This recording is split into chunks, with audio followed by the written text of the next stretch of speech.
Equality আর diversity. তো ইকুয়ালিটিটার জন্যই এই লড়াই, যেখানে সম্পূর্ণভাবে জায়গা দেওয়া হোক। আমি মনে করি যে জায়গা নিয়ে আমরা লড়াই করছি, সেই লড়াইটা কারোর হাতের মোয়াল, কেউ দেওয়ার নয়। এটা আমাদের জন্মগত অধিকার। আমাদের আধার কার্ড ছিল না, রেশন কার্ড ছিল না, অ্যাড্রেস প্রুফ ছিল না। আমরা সুপ্রিম কোর্ট থেকে সেই আধার কার্ড নিয়ে আসি। সুপ্রিম কোর্টের স্যার আমাকে জিজ্ঞেস করেন, আপনি আধার কার্ড নিয়ে কি করবেন? আমি তখন বলি, স্যার আধার কার্ডটা আপনি দেওয়ার কেউ নেই। আধার কার্ডটা হচ্ছে আমি ইন্ডিয়াতে জন্মেছি, দ্যাটস মাই রাইট। ওইটা আমার পাওয়া, আমি এটা পাবো। তার সাথে ওই আধার কার্ডের সাথে যে আমার কনস্টিটিউশনাল রাইটস গুলো রয়েছে, সেটাকেও আমি ওটার মধ্যে ধরবো। সেটার জন্যই নয়। আজকে আমরা হয়তো বাস্তবায়ন থেকে দেখেছেন এবং অনেকেই দেখেছি যে বাচ্চা বাচ্চাতে যায়, কেউ হয়তো যৌনকর্মীতে যোগাযোগ থাকে, কিন্তু আমরা একটা জিনিসকে কখনো ভেবেছি যে কেন তারা করছে, তাদেরকে সেই সুযোগটাই দেওয়া হয়।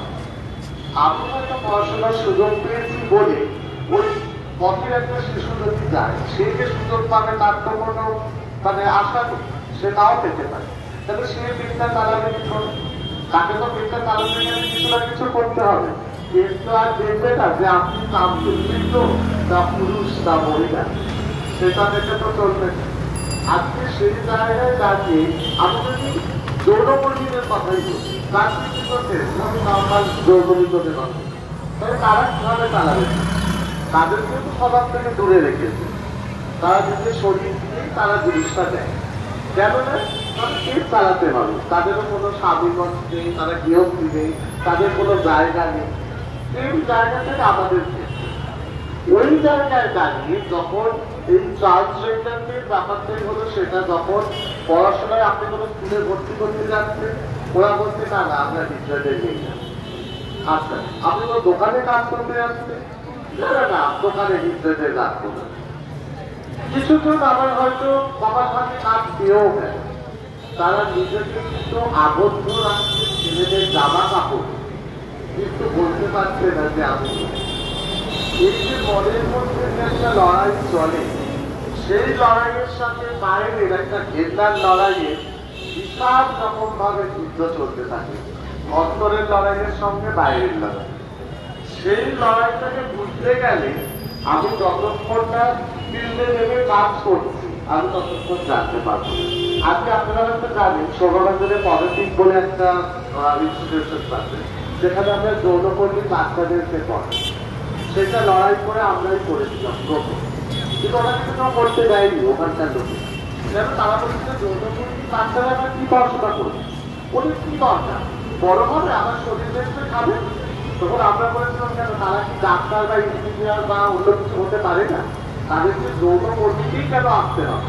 তার মা করেছে কেন সে বাধ্য? কিন্তু আমি নিজেও দেখেছি অনেক রেল লাইনের ধারে বাচ্চাকে ফেলে দেওয়া হয়, কারোর গায়ে টিভি দেওয়া হয়, কারোর মুখে অ্যাসিড দেওয়া হয়। সেটা কোথায় যাবে? এই যে অ্যাসিডেন্টের সেইগুলো তারা তো নকশায় সাহায্য করে আমাদের তলাতেই রাখে, আবার অনেকে বুক ছিটিয়ে বেরিয়েও আসে। সেই জায়গায় দাঁড়িয়েও তেমন একটা লড়াই, সেটা আমাদের জায়গাটাও একটা সবার সাথে সবকিছু একটা ইচ্ছা কারে। আবার কিছু পুরুষদের জায়গাতেও আমি সেরকম বলবো, অনেক পুরুষরা ঘরে যখন কাজকর্ম করে, আন্দোলন করছে, কাজ করছে, তাদেরকেও বিভিন্ন জায়গায় বাধা দিচ্ছে, আবার সেই জায়গায় নারীরাও বাধা পাচ্ছে। সব দিক থেকে সবকিছু একটা ইচ্ছার কাঁদিচ্ছে।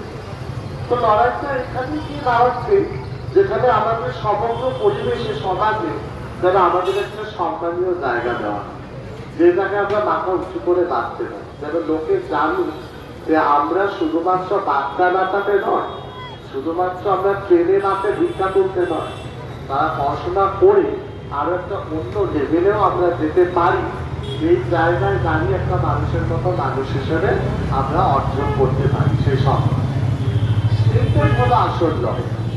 কেন বাচ্চাদের জন্য আজকে আমি বাচ্চা বাচ্চাদের মধ্যে একটা কথা বলি, তারা হয়তো অনেক বিপদে রয়েছে বা অনেকেই জানেন, অনেকে ফেসবুকে দেখে আমি দেখেছি, তারা বাড়িতে গিয়ে 10,000 20,000 টাকা চায় বলে। অনেকে ইন্টারভিউ অনেকের প্রশ্ন, ট্রেনের রাতে সিগন্যাল তোলে, টাকা তোলে। অনেকের প্রশ্ন, এত টাকা, প্রচুর টাকা কামায়, এত টাকা ওরা কামিয়ে নিয়ে যাচ্ছে, প্রত্যেক সিগন্যালে টাকা দিতে হচ্ছে, কিন্তু কেন? পুলিশ প্রশাসন টাকা দিচ্ছে, কাউন্সিলর টাকা দিচ্ছে, তার গ্রুপা টাকা নিচ্ছে, তারপরে হাতে কত টাকা। প্রত্যেকটা ভাগ হতে হতে সে একটা দিন যদি পুলিশের লোকেরা কাছ থেকে টাকা না দেওয়া হয় পুলিশকে, তারা তাদেরকে জামা কাপড় ছিঁড়ে রাস্তায় বসিয়ে দিচ্ছে। দিনের বর্ধমান স্টেশনে কিছুদিন আগে একটা ঘটনা ঘটেছে, 1-2 মাস আগে হয়তো, আমি সেটা নিয়ে গেছিলাম বর্ধমান থানায়, এই আরপিএফরা প্রতিদিন ওদের থেকে 1200 থেকে 1300 টাকা করে তোলে। তাহলে উল্টো পাল্টা কেস দিয়ে দিচ্ছে, 500-1000 টাকা করে কেস দিচ্ছে, 12,000 টাকার কেস দিচ্ছে, কোনো টাকা মূল্য নেই। আমার কাছে একটা কল রেকর্ড আছে, শোনাতে পারি। সেখানে বলছে লয়ারটা, বলছে আমার কিছু করার নেই, ওনারা আমাকে যা বলছে আমাকে করতেই হবে। তাহলে একটা ধরনের ট্রেন কালচার চলছে, সেখানেও তো বাধ্য থাকে, ওখানে তো করতে হবে, তাকে কেস চালাতে হবে না। সে কোথায় থাকে? আজকে বাচ্চার সবাই যখন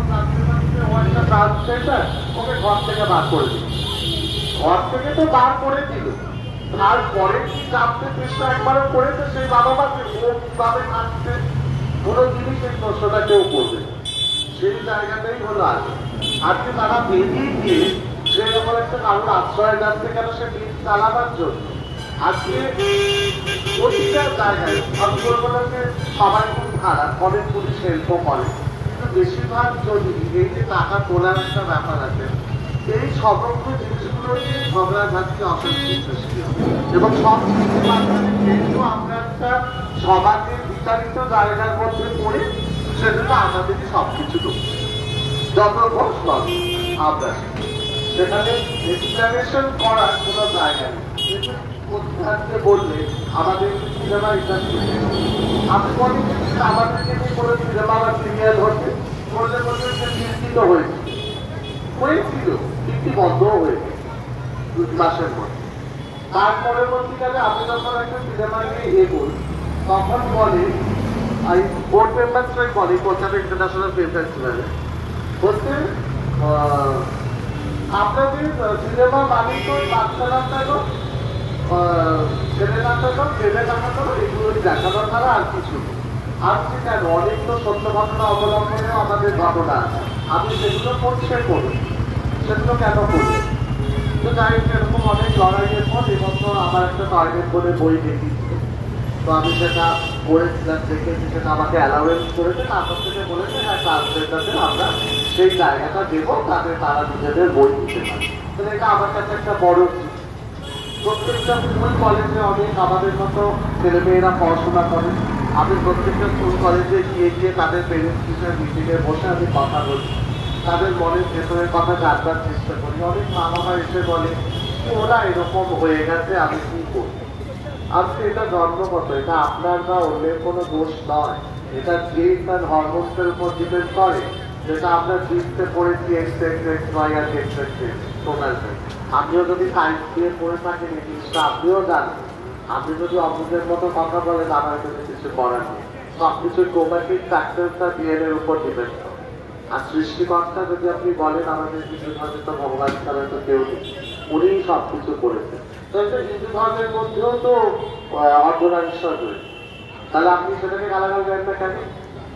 সেখানে দেন না। আজকে কিছুদিন আগে ছট পুজো গেল, তো ছট পুজোতে আমাদেরকে শুভ প্রতীক হিসাবে সামনে নাচানোর মানে থাকে, আর এবং এখানেও তো একটা প্রশ্ন দাঁড়াচ্ছে, যদি আমরা এত খারাপই হই তাহলে আপনাদের তো আমাদের কাছে দরকার হচ্ছে কেন? প্রশ্ন। থ্যাংক ইউ, ধন্যবাদ।